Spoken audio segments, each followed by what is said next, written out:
శ్రీగురుభ్యో నమః. శ్రీకృష్ణాయ పరమాత్మనే నమః. భగవద్గీత కర్మయోగంలో ఈరోజు మనం 30వ శ్లోకం తెలుసుకుందాము. ఇంతకు ముందు శ్లోకంలో పరమాత్మ ప్రతి ఒక్కరిలో 3 గుణాల ప్రభావం వేరువేరుగా ఉంటుంది.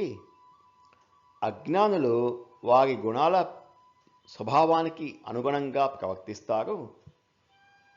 వారు చేసే సత్కర్మల వల్లనే వారు క్రమంగా పరిణతి సాధిస్తారు.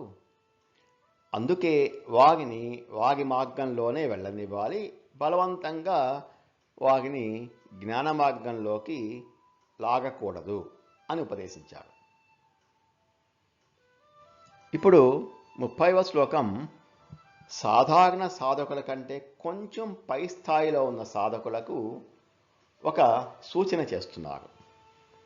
30వ శ్లోకం. మయి సర్వాణి కర్మాణి సన్యస్యాధ్యాత్మచేతసా నిరాశీర్నిర్మమో భూత్వా యుధ్యస్వ విగతజ్వరః.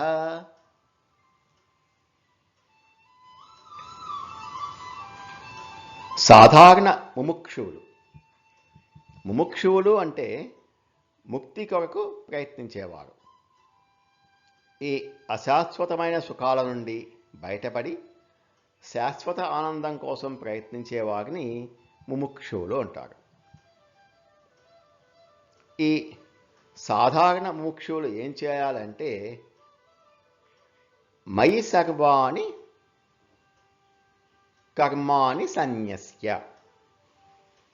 మయి నాయందు, సర్వాణి కర్మాణి సమస్త కర్మలను, సన్యస్య సమర్పించి, నువ్వు చేసే ప్రతి కర్మలను, ప్రతి సత్కర్మలను, ప్రతి ధర్మాన్ని విడిచిపెట్టి చేసేదంతా ఈశ్వరార్థము, పరమాత్మ కోసం చేస్తున్నాను అనే నమ్మకంతో, ఆయన ఆజ్ఞతో, ఆయన ప్రీతి కోసం చేస్తున్నాను అని సంకల్పించుకొని మయి సర్వాణి కర్మాణి సన్యస్య అధ్యాత్మచేతస, అంతర్యామి పరమాత్మను అయిన నాయందే నీ చిత్తమును, నీ మనస్సును లగ్నం చేసి ఆధ్యాత్మికమైన ప్రవృత్తి కలిగిన వాడై నిరాశీహి, ఎటువంటి కోరికలు, ఎటువంటి ఆశలు లేకుండా, నిర్మమః మమతారహితుడవై, మమత అనే భావము లేకుండా, భూత్వా విగతజ్వరః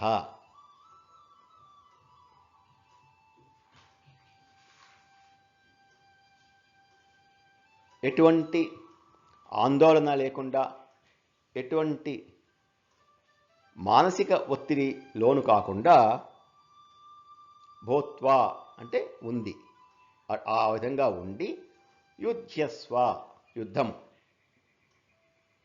నీ కర్తవ్యమైన యుద్ధమును చేయము. ఈ శ్లోకంలో అర్జునుడికి యుధ్యస్వ యుద్ధము చేయము అన్నారు. మనకు మన విహితమైన కర్మలను చేయమని ఉపదేశిస్తున్నారు.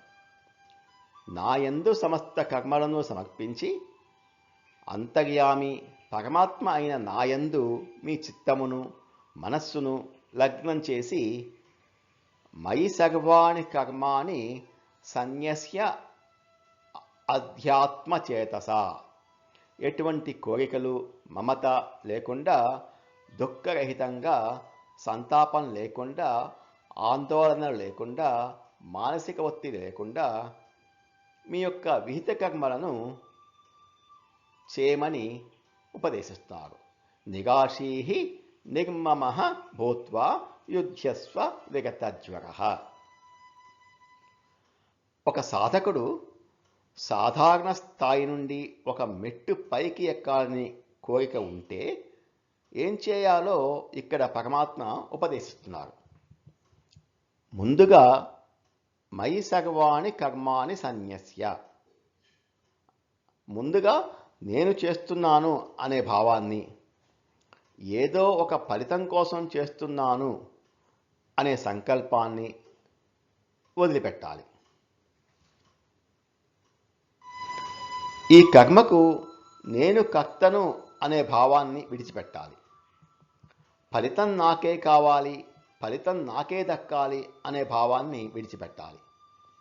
ఆ ఫలితములను, కర్తృత్వాన్ని అన్నీ నాకు వదిలిపెట్టు, వాటిని నా యందు ఉంచు, నాకు ఈ కర్మకు ఎటువంటి సంబంధం లేదు. ఆ ఫలితములను, కర్తృత్వాన్ని అన్నీ నాకు వదిలిపెట్టు, వాటిని నా యందు ఉంచు అంటే పరమాత్మకు వదిలిపెట్టు, పరమాత్మ యందు ఉంచు అని అర్థం. అలాగే సాధకుడు నాకు ఈ కర్మకు ఎటువంటి సంబంధం లేదు, నేను ఈ కర్మకు కర్తను కాను, నేను కేవలం ఆ పరమేశ్వరుడి, ఆ పరమాత్మ యొక్క సేవకుడిని, ఆయన ఆజ్ఞను అనుసరించి పనిచేస్తున్నాను అని అనుకోవాలి. ఒక సేవకుడిలాగా పనిచేసినప్పుడు ఫలితం కూడా ఆ యజమానికే వెళ్తుంది కదా. అలాగా సేవకుడిలాగా పనిచేసి ఫలితాన్ని ఆ యజమాని అయిన పరమాత్మకు వదిలిపెట్టు. ఇలా సంకల్పంతో పనిచేయమంటున్నారు పరమాత్మ. ఇలా సంకల్పించుకుంటేనే ఆధ్యాత్మికంగా సాధారణ స్థాయి నుండి ఒక మెట్టు పైకి ఎక్కగలం. మయి సర్వాణి కర్మాణి సన్యస్య, ఇది మొదటి మెట్టు. తర్వాత అధ్యాత్మ చేతస, అలాగే నీ మనస్సును, బుద్ధిని నా యందు ఉంచు, పరమాత్మ యందు ఉంచు. అంటే మనం చేసే అన్ని పనులను పరమాత్మకే సమర్పించాలి. మనం ఏ పని చేసినా దానిని భగవంతుడి సేవగా భావించాలి. పని ఫలితంపై ఎటువంటి ఆశలు పెట్టుకోకూడదు. ఇది చేస్తే నాకు ఇది వస్తుంది అనే స్వార్థం లేకుండా నిస్వార్థంగా పనిచేయాలి. నిగాషీహి నిర్మమః, నిర్భూత్వా, నేను చేస్తున్నాను అనే అహంకారం లేకుండా ఉండాలి. నేను చేయగలనని కానీ, నేనే ఇది చేయాలి అని కానీ అనుకోకూడదు. యుధ్యస్వ విగతజ్వరః, మానసిక ఒత్తిడి, ఆందోళన లేకుండా పనిచేయమంటున్నారు. ఇక్కడ యుద్ధం అనేది మన విహిత కర్మలను సూచిస్తుంది. మయి సర్వాణి కర్మాణి సన్యస్యాధ్యాత్మచేతసా నిరాశీర్నిర్మమో భూత్వా యుధ్యస్వ విగతజ్వరః.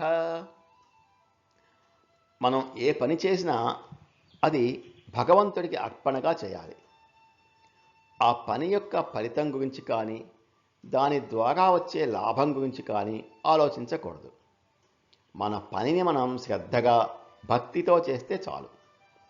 ఒక ఉద్యోగి తన పనిని పూర్తి అంకిత భావంతో చేసి దాని ఫలితం గురించి ఆందోళన పడకుండా ఉంటే అతను ఎల్లప్పుడూ ప్రశాంతంగా ఉంటాడు.